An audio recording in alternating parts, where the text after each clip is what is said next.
Start right there. There we go. Three, two, and one.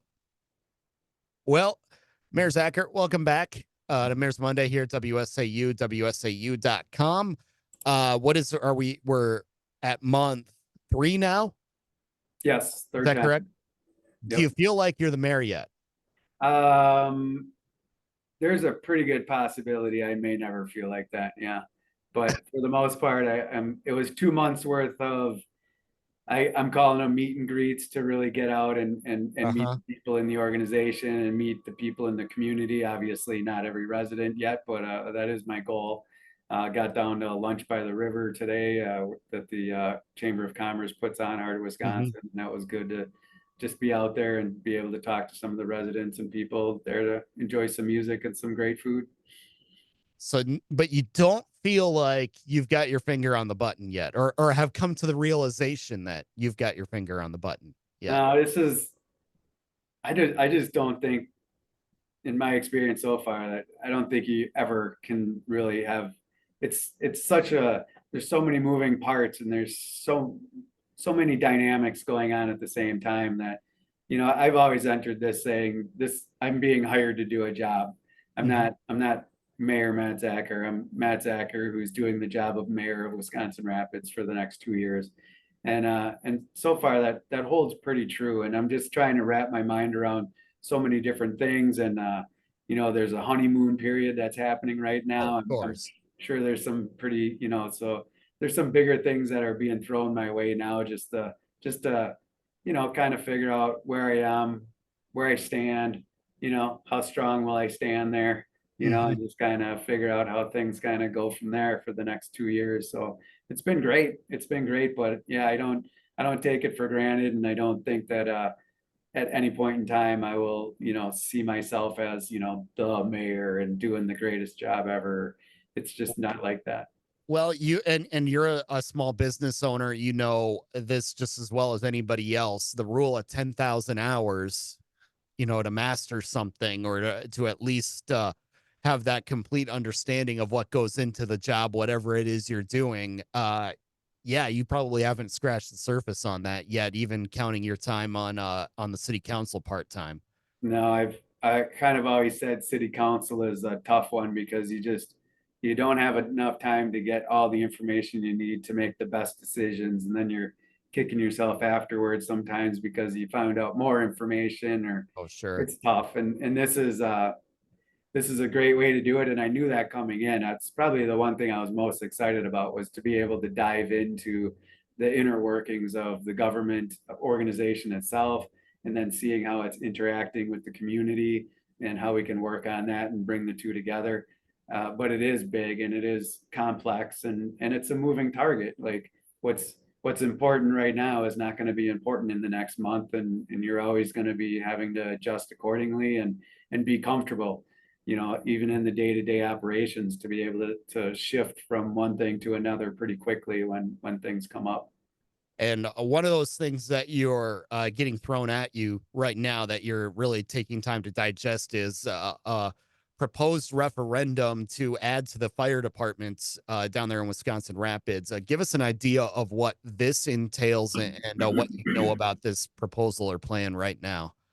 Yeah, so that got brought to me probably about 3 weeks to a month ago now, and right after that, I asked the chief, and again, Chief Eckes and I have worked hard to build our relationship so that because it's really easy. I will say one thing: if there's one thing I've learned so far, and I know that communication is the most important thing, no matter where you are in life, but Hmm. especially when you start getting into a bigger operation like this. And I also realize this isn't big compared to, some of the organizations that are out Right. 10,000 people and all. But communication, no matter at what level, is key. And I made some mistakes because you start moving so fast that you're moving from one thing to the next because everybody in the departments, they're taking care of their department. But as mayor, you're being asked to take care of all of the departments and the entire community at the same time to the best of your ability. so I lost focus on some key parts of communication. So I backpedaled a little bit and apologized where I needed to, and to build those relationships. I think it's hugely important for everybody to know that I am not perfect and I'm going to make mistakes. I do Mhm. find that for me and everybody else that's in leadership positions and really anywhere in life, if you're willing to look at the mistakes you make and be able to fess up and apologize and make sure that they're not going to happen again, I think that's hugely important to build trust in an organization so that they have the freedom to be able to do that also. So anyway, in the end, there was some communication that needed to be cleared up, and it was great. And Chief Eckes and I got back on the same page, and we're really, in lockstep right now, working towards the best solution for the overall community, not just what's going to be best for the fire department. Right. And it simply comes down to this, in my opinion, that the generation that needs assistance right now in the medical field have decided, and it's not like it's conspiracy, it's just for whatever reason, the easiest way to get medical care instead of going in to see your doctor is to call 911, and have them call the EMS services in and take you to the ER. And that's like the worst case scenario for everybody across that spectrum because it's not what it was designed for. It was designed for emergencies. And so you have the highest paid people at all levels taking care of some of the most basic needs, but yet you can't really say no to it because you don't want to, if something, turns into an emergency or it was and you didn't think it was, then we're worried about that happening and liability and insurance and all that kind of stuff. And reputation, like right now, the fire department across the board as EMS services, they have a great reputation. They're a great organization and they've educated themselves and the new people very well, and they're just great. I can't say enough about the security that we have in our community with that. But the question is, of all those people that are calling in that aren't emergencies, how do we handle those in a way that doesn't put such a financial burden? Because that's like a $1.3 million burden on the taxpayers every year. And can we look, if this is commonplace now and this is the new norm, then we have to look outside or throw away the box and look at it differently and say, okay, is this what we need to have the highest paid people, emergency professionals handling this? Or is this something else that we should be looking at together as a community and say, this could be something that would work better to handle what's happening in a more financially best practices, I guess, and taking the pressure off of the firemen and EMTs right now that are putting there's so much time into all these calls because it went from like 1,500 calls a year to 5,000 calls a year. So it's grown exponentially. So Yeah, absolutely. And that's not unlike the situation we were at here in Wausau just a couple of years ago, where actually expanded our EMS force by about 12 firefighter paramedic positions. So I'm guessing, in a situation like that, you're kind of talking about examining and seeing how other communities have handled similar situations. So I'm guessing you've done a lot of that, correct? still working on it. And again, we have a time limit because if we're putting it on the referendum, it's got to be to the council no later than August council meeting. So we have a time limit, but yes, what have other people done? And to be, the tricky part is to be able to get the information that if they did that and it wasn't necessarily the best way to go, are they willing to share that with you also? And say, if, maybe we wish we would have thought about this or done this differently. I guess in the end, if it does come down to more firefighter EMTs in order to kind of put the bodies on the calls that are coming in at the 911, then that's what we're going to decide. And I'm saying too that I want to know for sure that when I'm asking the community to pay that bill, that's the best solution that I can come up with also, as well as the rest of the people that are part of the conversation right now to come to the best solution. Yeah, and I know there are federal grants, funds out there for programs like this to at least get you started, maybe cover like I think it's about 3 years worth of salaries. Is that something that you've looked into as well as a way to, uh, I guess, for lack of a better term, kick the can down the road before you have to figure out what you're doing with the levy to absorb these salaries. Yeah, Chief Eckes did write those grants, or the fire department did. We did not get those grants, and that was kind of what moved us forward to finding other ways, because we did. The other side to that is we chose to take on outside community contracts. So that takes away from our firefighters, EMTs, as they're traveling further distances. Although the fire department has said that that's a minimal part of the call volume. Of course, the time that they're out is going to be longer. But we did since then bring on four new firefighter EMTs, and we were up to 12 tiers. Right now we're at 11 because we have hired 3 that are still being trained. So they're in training right now. So we're at 12 tiers. We'd be looking at 15 tiers. But we also have to figure out, okay, if this isn't the direction we're going to go, if we're going to set up some other service to handle the non-emergency calls, then how many people do we actually need to fill that void that we for call volume that's going on right now? And those are all things that still need to be discussed and talked about, and then trying to keep the council appraised of all this, and give them as much information as possible so they know it's coming. And it's one of the bigger things I'm trying to do, having been an alderman, to know that I want them to be as educated and as a part of the departments and the government as possible, so that they're not just coming once a month or twice a month in order to go to a committee meeting and then making these huge decisions that are super impactful on the community. Oh yeah. And I want to feel confident that I'm doing everything I can to help them have that confidence also. Yeah, absolutely. And again, that comes back to that communication that you were talking about earlier, because you got to make sure that everybody's making the decision with the best information that they can possibly have in front of them. How long do you expect this discussion to continue? I know obviously there's the mid August deadline to get a referendum on the November ballot, but I'm guessing this is probably going to get talked about at the committee level a couple of times. And if you are going to move forward with it, at community open houses and other similar forums, correct? Yes. Again, all I can say is I'm going to keep it on the front burner and keep it moving as fast as we can, because everything, even if government is slow, because we take time to go through stuff, but it does go fast because, you're really only meeting twice a month. And so you got to set up special meetings and make sure they're announced to the public and Hmm. posted and all that, and try to make all that happen if you're going to have a conversation with the group anyways. Otherwise you're trying to do a lot of educating one-on-one, but that takes a lot of time, because Oh yeah. that's a lot of phone calls to make and people to talk to. So either way, it's going to be a mix of everything, and it'll stay on the front burner, and we'll be ready to go and as the time comes through.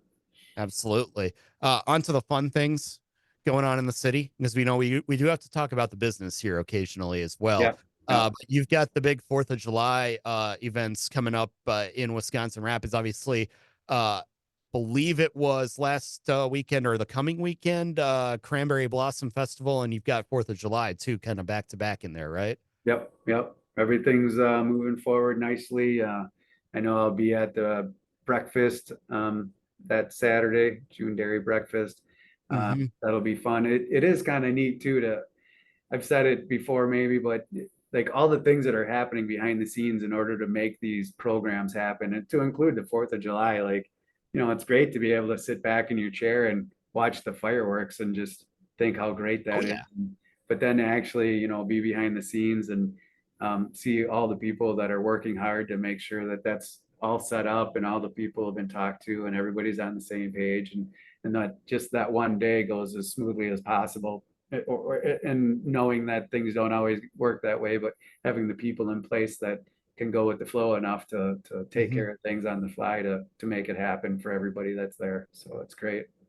Yeah, absolutely. What are the city's plans right now? I know, I believe for fireworks over the river has kind of been one of your staples. Is that correct? Yes, yeah, it's great. It's when you see the most boats on this segment between the dams here in the downtown area. That's definitely when you see the most boats out on the water and people enjoying this part of the river.